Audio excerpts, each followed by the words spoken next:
Welcome to texturing and shading, which I probably love the most about 3D. I mean, there are a lot of people that love modeling, a lot of people that love compositing and drawing and so on. For me, it's definitely shading and texturing. I think this is also the area where I might shine the most. At least I hope so. No, I think I do. I hope so. I really hope. So we can use our sphere thing here again. We might also could use a little bit something else. No, I think it's fine for this test purpose. It's definitely fine. And we can get rid of this sphere in the back. Just simply click it in object mode, hit the delete key, select this sphere in object mode here, or model mode, and then just simply delete it. Okay, so what we will use most of the time is just simply we go create shader, VRayBridge, and then we will create an advanced material. A two-sided material is something that I will explain as well. Blend material will come in handy from time to time.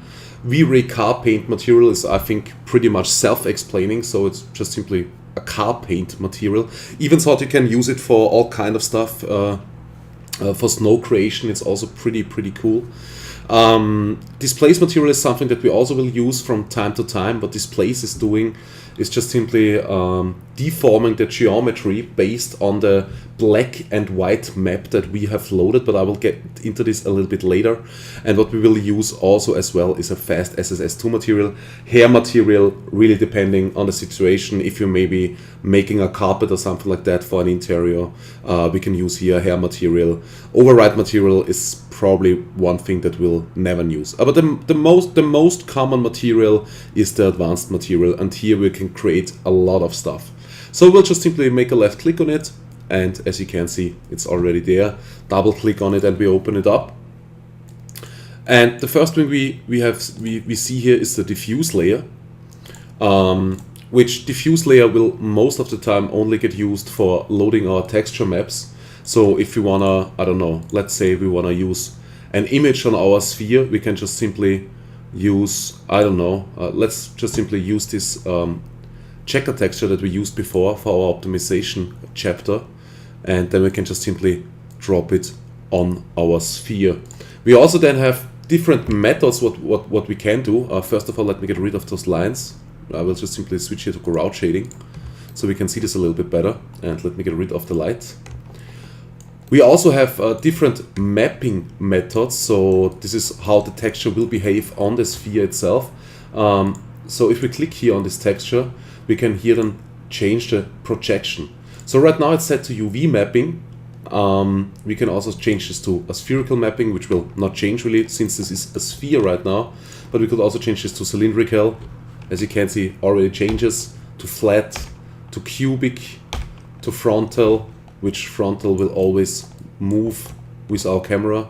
Looks a little bit strange right now, but this is just how this works. And then we have spatial, UV mapping, the basic mapping, and then we have shrink wrapping and camera mapping. Camera mapping is probably something that you will not use a lot, really depending on the situation and really depending on how much you want to get into Cinema 4D. But for this, what we have planned and creating realistic shots as fast as we can, it's not really necessary to know about this more right now. Okay, so this is our basic texture. So here we can load our basic texture right here, diffuse color, texture map, here it gets loaded. Diffuse layer transparency is just a simple transparency channel, as you can see. As soon as we switch this up, this material here becomes a little bit, just a second, let me switch this here. Maybe there's something else. I'm not sure if this is even working right now.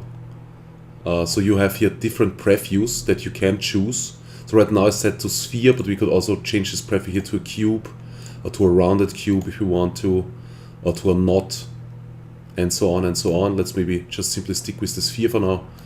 And if I open this up, open window, so you can really make it as big as you want. You can see we just simply start to see through this texture a little bit. If you go here to 100%, it should be not visible anymore, of course. And if we switch this here to 50%, it should be half transparent. And at 0%, we cannot see through anymore. It's just our normal texture. Okay, here, if we don't, this brightness here, by the way, this brightness value doesn't really work as soon as you have loaded a texture. This is only working when we get rid of the texture and then just simply load here a color. So I can load here pure red and then just simply go down here with the brightness here. You will see this will change here as well. But I would never really touch the brightness, to be honest. This is just really only there if you're working with white and black, because as I mentioned before, there isn't 100% white and 100% black in the real world. So this is why this value is always set to 80%. I mean, you could go up here maybe to something like 95% if you want to, but I would never go 100% here in the brightness as soon as you work with black or with white. Yeah, like I said, this is just not really a real world behavior, and this can also cause maybe in some renders an issue, because you just simply have too much white and too much black in the scene, and then we might get a little bit crazy, like every other engine might do as well. So this is why I would leave this at 80% as soon as I work with white and black, or maybe switch it up to maximum of 95%. Okay, so let's load our image back. Oh, sorry, this was the wrong map. Let's load our grid again. Now the brightness doesn't really matter. So yeah. Okay, what is really, I mean, there are a lot of buttons that might look a little bit confusing. Also this here, use V-Ray Dirt, we will talk about this later. This is also not so important for us right now. What we should talk about is those specular layers. You probably will never need more than one or two. Two is also, I think, a little bit of a special case. I don't know, I see many artists that work sometimes even with 3 layers. I think it's completely not necessary and will only slow down the rendering, because you will only get with one specular layer, will also get really good results. I mean, it's cool that it's there, that you have the option to make more glossy layers. So this specular layer will basically just simply bring your reflection in, and you just simply then have the opportunity to add another reflection layer over an already there reflection. So let's just simply tick on specular layer 1, and we will see here in the preview already that we get here some kind of reflection. This is just a preview HDRI here in this preview window that you get with V-Ray, that gets automatically installed. And here it really starts to get interesting. So we have here, first of all, 3 different types. We have Blinn, we have Phong, and Phong will change here a little bit the behavior, how the material reacts to the reflection, or how the reflection reacts on the material. And Vard is the third one. This will also change this here a little bit, even though we can't really see this good right now. We will change this later on. Vard is a reflection method that you will use a lot for metal materials and stuff like that. And Phong and Blinn is something like, I would say, for plastics and so on and so on. So normally I leave this here at Blinn, only if I'm working with some special metal materials. I change it most of the time to Vard, really depending on the situation and the look I'm after, of course. The Fresnel IOR, so the index of reflection in this case, will just simply, let's increase this value like really high. Let's maybe increase it to 20. And as soon as we increase this to 20, you can see we get some kind of metal material already. And this also starts to shine over our texture that we have loaded. So if you want to make just simply out of this texture a plastic material, you probably will never go higher than 1.6. So I think plastic has an IOR of 1.56, 1.58, something around that. Normal glass would have an IOR of 1.6. Diamonds would have an IOR of 2.47. But I will give you a list for a lot of materials, so you can check this a little bit on our own. And later on, because shaders is really a big topic, later on we will also get a little bit deeper into this complete thing. But all you have to know for now is just simply, okay, Fresnel IOR will just simply up the reflection amount that I get. So as you can see, we get a lot more reflection now, but also our texture gets overwritten. We can try it with a value of 5. This gives us less reflection, but still overrides a little bit our background image. And at 1.6, we get some reflection, but we still hold our texture pretty good. This reflectance 90 degree and reflectance 0 degree is absolutely not necessary that you need to know anything about it right now. This is also, I think I never ever did load a map here yet. Maybe we will later on, but for now it's really not important. Link highlight glossiness and use Fresnel should always, in most cases, to 99.99% should be ticked on. And the reflection glossiness will just simply tell us how much will be reflected. So right now we have a 100% reflection. So let me up this here back to 10 maybe, Fresnel IOR of 10. So we can see the reflection a little bit better, or maybe even to 20. And let me maybe get rid of this texture for now. And let's set, if you want to work with metals, at least with silver and with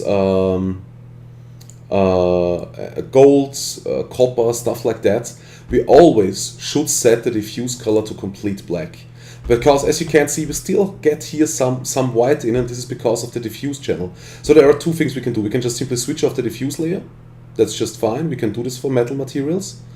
And then you will see that we get here definitely a little bit of a better result, but not so good. We should really tick it on and set this here to black. So we're 0% black, and then we really get a nice looking, well, in this case, chrome material, because as a Fresnel IOR of 20 will definitely be only chrome, I guess. So really 100% reflective.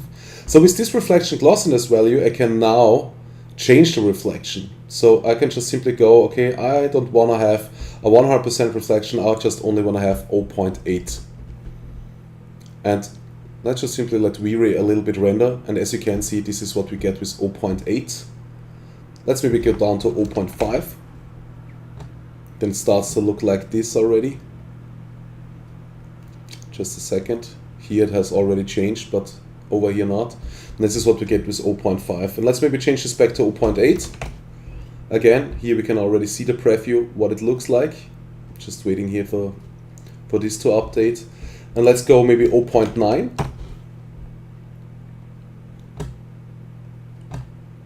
And let's maybe go 0.95.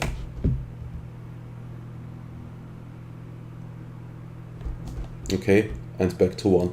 So basically what it's doing is just simply blurring the reflection more and more and more and more. And this comes in extremely helpful, because when you look at your table or in your room or whatsoever, that not everything has, of course, a 100% reflection. Not everything, I mean, a window glass, not even a window glass has normally a reflection of 100%. It has maybe a reflection of 0.99. A chrome ball, of course, has a reflection of 1.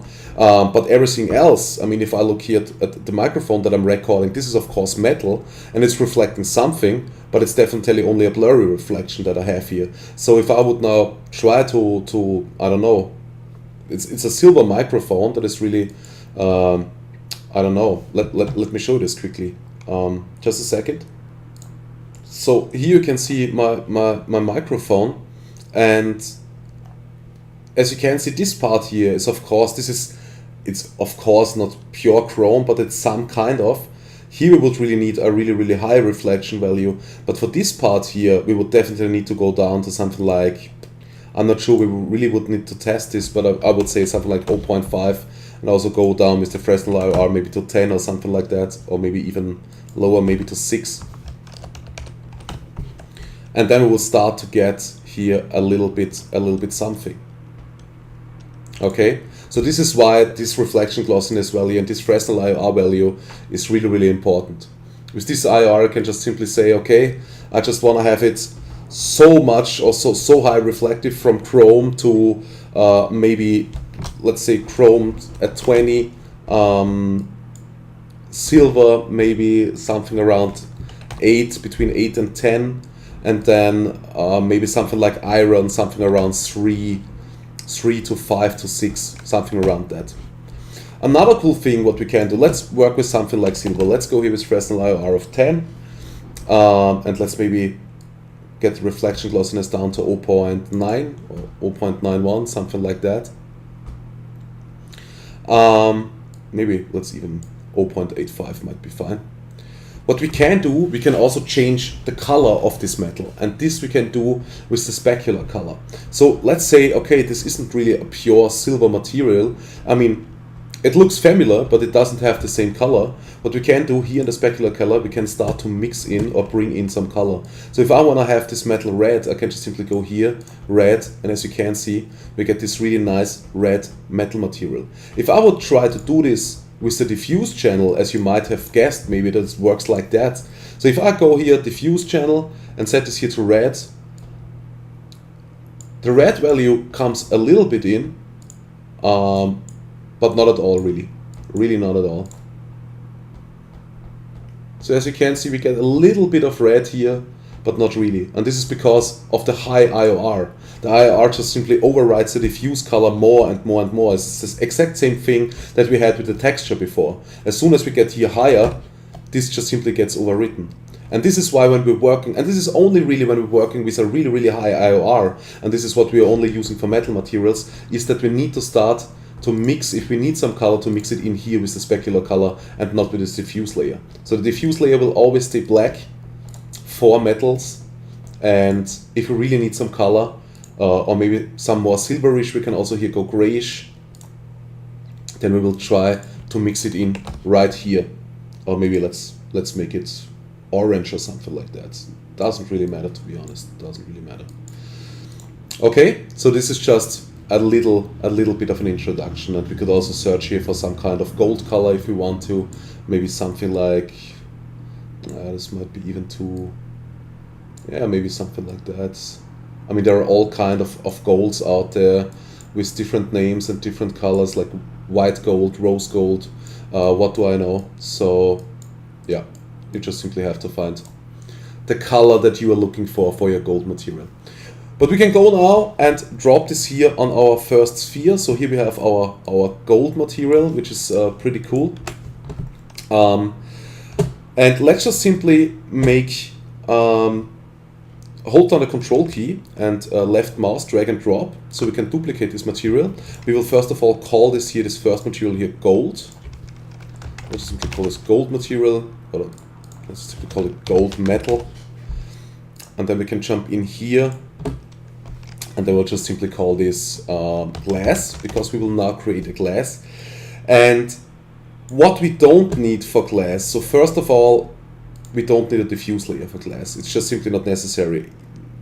I mean, if you want to load a texture onto your glass, you can do that as well with the diffuse layer, but for now we will not need it. So we'll just simply tick off the diffuse layer. In the specular layer we will go completely white, or in the specular layer, in the specular color we can go completely white. Reflection glossiness I will set to 0.99 for glass. Really depending on how dirty the glass should be, because if the glass is a little bit kind of dirty, but we will get into this later on as well, because there's really much to explain, so I don't really wanna stress you out right now. So really just the basics for now. So reflection glossiness something around 0.99 and 1 or 0.98, and Fresnel IOR for normal glass something between 1.58 and 1.6. This is just really numbers that you should also remember, because glass and stuff like that is definitely something that you will use a lot. So yeah. And what we also need, of course, for glass, because if you look at this right now, you can see that the glass does, I mean, we're getting something, but it looks more like a bubble, to be honest, than really some kind of glass. So what we need is also a refraction, and this is exactly what is happening when you're looking through your glass with some kind of water in it, and then you just simply, I don't know, move this glass around your screen and something like that. You just simply get some kind of distortion when you look through, and this is exactly what the refraction is for. So this is what the refraction will give us, just this realistic, I look through my glass look. So let's tick this on, refraction layer, and let's wait here for this to update. And as you can see, now it really looks like we are looking through something that has some kind of thickness and reflection, and also has, of course, this refraction, because as you can see, those lines here in the background, these grayish and blue lines, are really getting distorted as soon as we look through this glass, and this is exactly what we're looking for. In the refraction layer itself, we also have an IOR, which will most of the time not really get changed, only if we would now, because diamonds basically is also some kind of glass, let's say it like that, but we would definitely need a different IOR here. And when we change the IOR, the distortion just simply changes completely. So if I switch this here to 3, you will see something like that is happening. So those specific changes here in the IOR of the refraction layer is not really, they are not really often used, because 1.6 is a basic value for normal glass, and you would really only change it when you're working with diamonds, or maybe some kind of special SSS materials, or maybe for all kind of lenses and stuff like that. So 1.6 is really here most of the time a fine value. What we can do also here, we can use an exit color. This gives us on the edges a little bit of a different color. So if we tick this on, we can give the reflect exit color maybe some kind of reddish. So let me switch this on quickly. I'm not even sure if this is working here. I think we need to map this on a cube or something like that. Or maybe I need to make it in the, I haven't done this for ages, in the refract exit color. No, we definitely don't get anything here. Maybe if I change this here to a cube, maybe we can see something. Not really right now. Not really. Okay, doesn't really matter, but I will show you this later on in a specific example when you're really working with Windows or something like that. Okay, I could show it to you right now if you want to, just a second. Okay, so here you can see this is some old render of mine. Here you can see the normal glass, and then here on the edge of this glass, this greenish, this is then the exit color, and this is perfectly for such situations. And I think also this green ending here has fit perfectly, and this is what the exit color is for. So normal glass, and then here right at the edge, the exit color, which was pretty cool to use back then, because this was exactly what I was looking for. Everything else like volume fork parameters, SSS parameters is something that we will leave for now.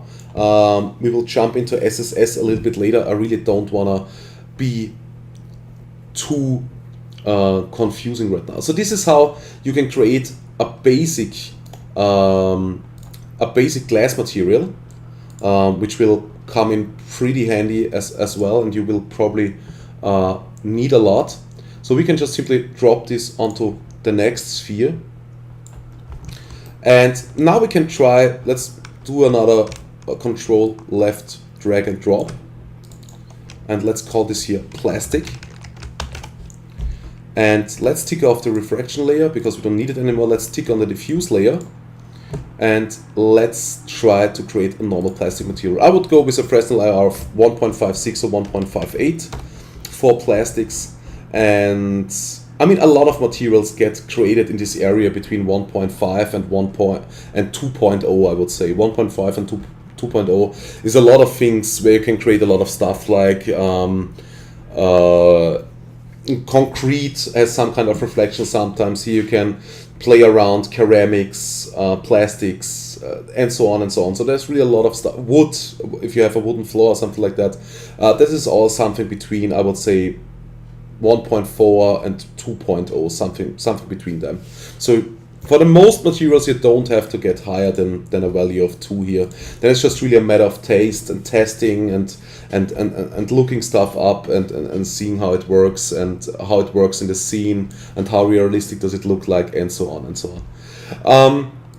So here for plastic materials, when we still stay so low here with the Fresnel IR, we don't have to mix in the color here with the specular color like we did before on the metal, because if I go here red, I mean, it brings a little bit something, but it has a complete different look. It's not the red that we are looking for. Definitely not. So what we have to do here is just simply leave this here at completely white, the specular color, and we can just simply start to get our color here in the diffuse color. And here we can just simply go, I don't know, maybe also some kind, let's maybe make it some kind of violet. Doesn't really matter, to be honest. And then we can start to make our plastic material. Then we can jump in the specular layer and say, okay, I don't want to have it so reflective. Let's go a little bit down, maybe something like, I don't know, something like this. So it's not completely 100% reflect, because you have, this already starts to look like some kind of nice plastic material. Even thought, okay, we don't have enough samples here, so we get some noise. We could change this here, I think. For the preview, let me just look this up. Here, preview closeness subdivisions. So we could up this here to 64. Then the preview would take longer, but also this here would really be much more noise free. Let's wait for the image. Now it has rendered. And as you can see, now it looks a lot better and really starts to look like some kind of plastic material. So we can just simply drop this onto our third sphere, and then I just simply wanna create a simple diffuse material. So let me create here shader, VrayBridge advanced material. Whoops, this was the wrong one, sorry.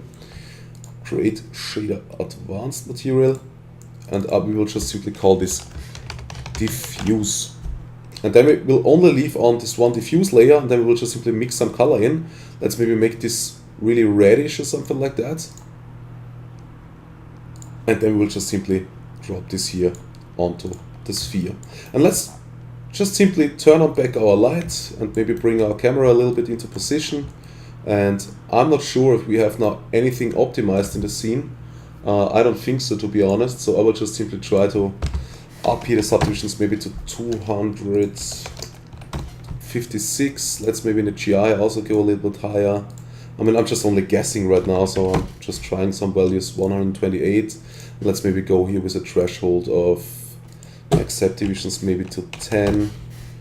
Maybe even bring it down to 8, and let's bring the threshold to something like 0.03. And let's see what we get. We could also check the sample rate here. Okay, that's not really a good setting because everything is blue here, which I don't really like right now, but what can you do? And we get a completely dark image. Why? Still the light turned off. What the Caparino? What is happening?